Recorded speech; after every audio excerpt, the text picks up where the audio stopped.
Hey everybody, without too much of an introduction, today I'm going to be talking about the changes made to TF2 during the summer patch. I think the most changes were made to the soldier, so the Liberty launcher got changed quite a bit. It now has 4 rockets.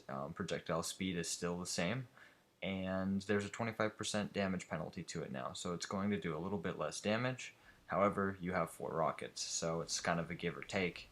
As a weapon that's meant to hit all 3 rockets, it kind of changed the dynamic of it a little bit. As before, it was a weapon where every rocket counted, but every rocket went a lot faster, so it was a lot easier to hit.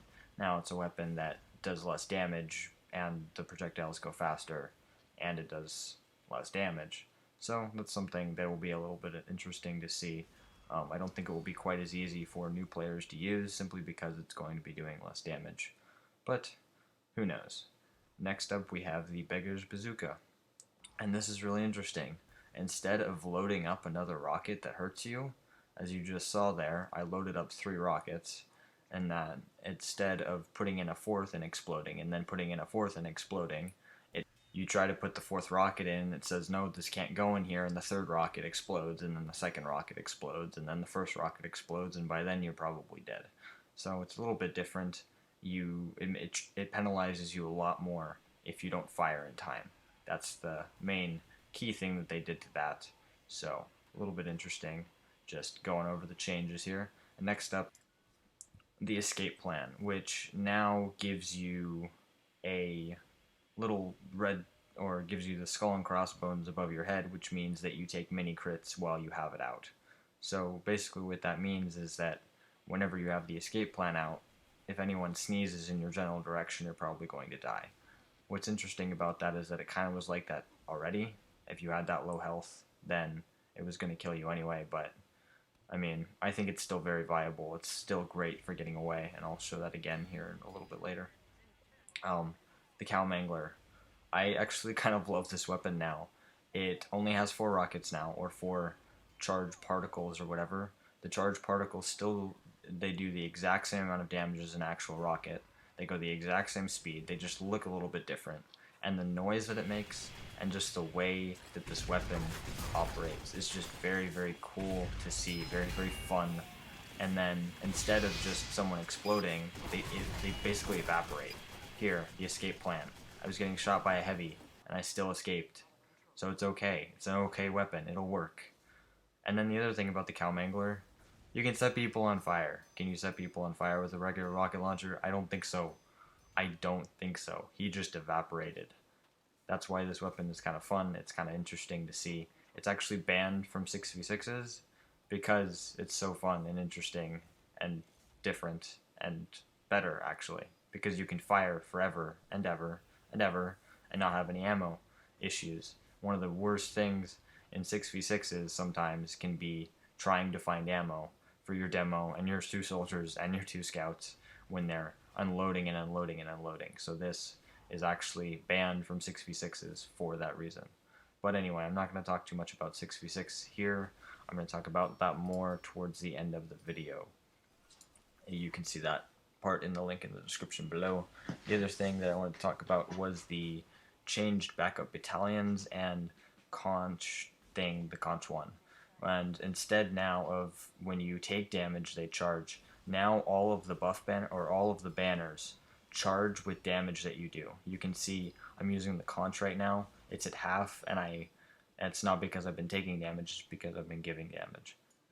So we're going to switch gears here really quick. I only have 2 of these crates, but I bought a key for each of them, and I'm just going to unbox them. So there you go. You guys will get to see that if you just click on your summer claim jacks and use them, and then you can double click on the crates, and then if you double click on the crates, you will be taken to the key page, which is a feature that I totally wanted added to TF2. I thank you very much, Valve, for doing that. Totally needed that. Yeah. No, not really. Yay, more hats.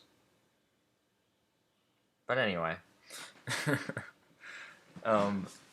Just I don't know. I think it was a good update. There was a lot of balances and changes, and even though they didn't add new items, the old items did get changed to the point where I think they are kind of new items, so that's really, really cool to see, and it was sort of a rebalancing patch. They did a bunch of updates to maps and all kinds of things, which is stuff that I haven't even delved into yet, so I'm just pretty much going to go over some of the major item changes and everything they did to TF2.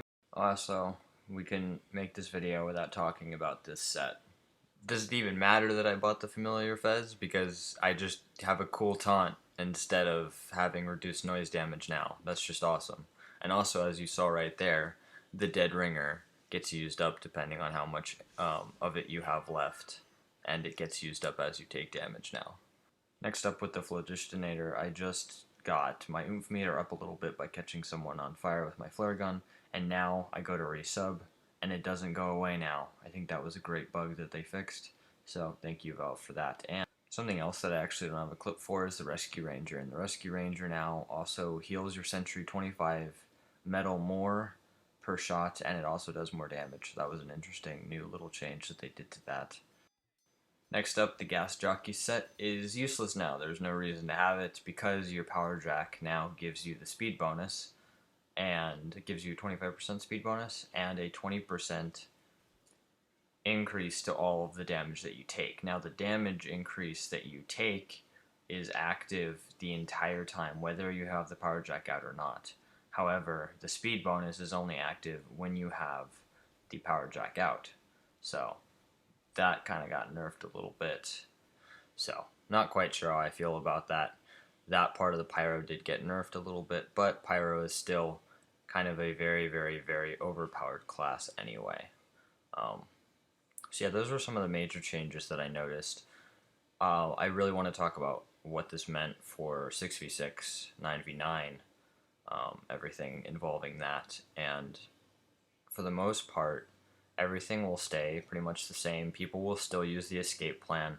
You'll see a couple of people as soldiers. You're going to see a couple people as soldiers switch off of the escape plan to use the pain train, just out of protest because the escape plan got nerfed. But because now you take mini crits, but really, it's still viable. It's still what you use to get out of situations. Just the fact that you can move so incredibly fast with it is so worth taking the mini crit damage for a couple of extra seconds after you have it taken out. It's still going to save you. It's still viable.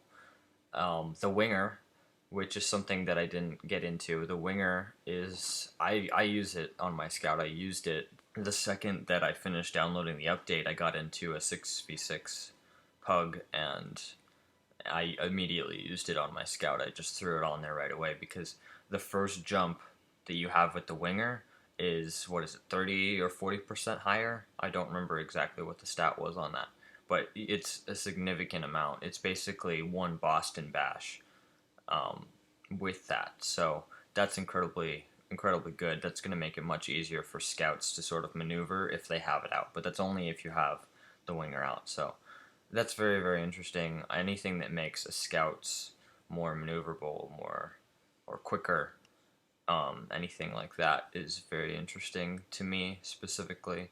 I know there's going to be a ton of really competitive players out there that are already testing what that means for the scout.